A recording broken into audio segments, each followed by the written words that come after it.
ঢাকার সাভারে স্ত্রী রিয়ামণি হত্যা মামলায় পলাতক আসামি ও সাভার পৌর ছাত্রদলের সদ্য ঘোষিত যুগ্ম সাধারণ সম্পাদক রনি চৌধুরী ওরফে রনি ইসলামকে রংপুর থেকে গ্রেপ্তার করেছে পুলিশ। পুলিশ জানায়, সাভার মডেল থানায় দায়ের করা হত্যা মামলার এজাহারভুক্ত আসামি রনি চৌধুরীকে শুক্রবার সকালে রংপুর জেলার কোতোয়ালি থানাধীন সাতমাথা সবুজপাড়া এলাকা থেকে গ্রেপ্তার করা হয়। মামলার এজাহার সূত্রে জানা যায়, নিহত রিয়ামণি ছিলেন সৌদি আরব প্রবাসী আব্দুর রফ ও মালয়েশিয়া প্রবাসী বিউটি বেগমের একমাত্র সন্তান। ৬ বছর প্রেমের সম্পর্কের পর প্রায় ১.৫ বছর আগে রনি চৌধুরী তাকে বিয়ে করেন। বিয়ের পর সাভারের ছায়াবীথি এলাকায় ভাড়া বাসা নিয়ে তারা বসবাস করতেন। সম্প্রতি পারিবারিক বিষয় নিয়ে স্বামী স্ত্রীর মধ্যে মনোমালিন্য চলছিল বলে অভিযোগে উল্লেখ করা হয়েছে। এজাহারে আরও বলা হয়, গত ৮ জুন সকালে রনির মা রিনা আক্তারকে ফোন করে রনি প্রথম রিয়ামণির মৃত্যুর খবর জানান। পরে রিয়ার মামা সাদ্দাম হোসেন ঘটনাস্থলে গিয়ে বাসার দরজার বাইরে থেকে তালাবদ্ধ দেখতে পান।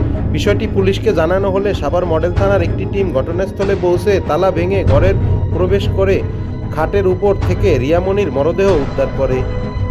পুলিশ জানায়, সুরতহাল প্রতিবেদনে মরদেহের বিভিন্ন স্থানে আঘাতের চিহ্ন দেখা যায়। পরে মরদেহ ময়নাতদন্তের জন্য ঢাকা শহীদ সরওয়ার্দী মেডিকেল কলেজ হাসপাতালের মর্গে পাঠানো হয়। নিহতের পিতা মাতা বিদেশে অবস্থান করায় তার মামা সাদ্দাম হোসেন বাদী হয়ে সাভার মডেল থানায় হত্যা মামলা দায়ের করেন। মামলায় রনি চৌধুরী সহ অজ্ঞাতনামা আরও 2 থেকে 3 জনের আসামি করা হয়েছে। অভিযোগে বলা হয়েছে, পূর্ব পরিকল্পিতভাবে রিয়ামণিকে হত্যা করে বাসার দরজায় তালা লাগিয়ে আসামিরা পালিয়ে যায়।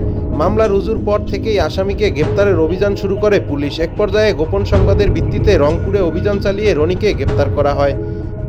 তবে গ্রেপ্তারের আগে গণমাধ্যম কর্মীদের কাছে নিজেকে নির্দোষ দাবি করেন রনি চৌধুরী।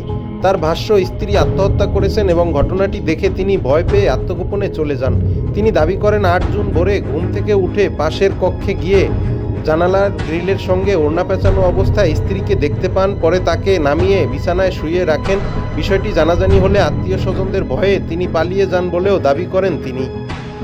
এদিকে রনির দাবি অনুযায়ী তিনি ২০২০ সাল থেকে ছাত্রদলের রাজনীতির সঙ্গে যুক্ত এবং বর্তমানে সাভার পৌর ছাত্রদলের সদ্য ঘোষিত যুগ্ম সাধারণ সম্পাদকের দায়িত্বে রয়েছেন।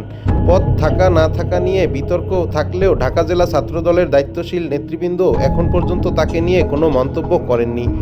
এ বিষয়ে সাভার মডেল থানা পুলিশ পরিদর্শক তদন্ত ও ভারপ্রাপ্ত কর্মকর্তা নূর মোহাম্মদ বলেন, রংপুর থেকে মামলার প্রধান আসামিকে গ্রেপ্তার করা হয়েছে। তাকে ব্যাপক জিজ্ঞাসাবাদ করা হচ্ছে। তদন্তের স্বার্থে বিভিন্ন বিষয়ে যাচাই বাছাই চলছে। গ্রেপ্তারকৃত আসামির বিরুদ্ধে পরবর্তী আইনগত ব্যবস্থা প্রক্রিয়াধীন রয়েছে। তিনি আরও বলেন, ময়নাতদন্তের প্রতিবেদন, আলামত ও তদন্তের প্রাপ্ত তথ্য উপাত্তের ভিত্তিতেই ঘটনার প্রকৃত রহস্য উদ্ঘাটন করা হবে। মুজাহিদ খান কাউসার, ডেস্ক রিপোর্ট।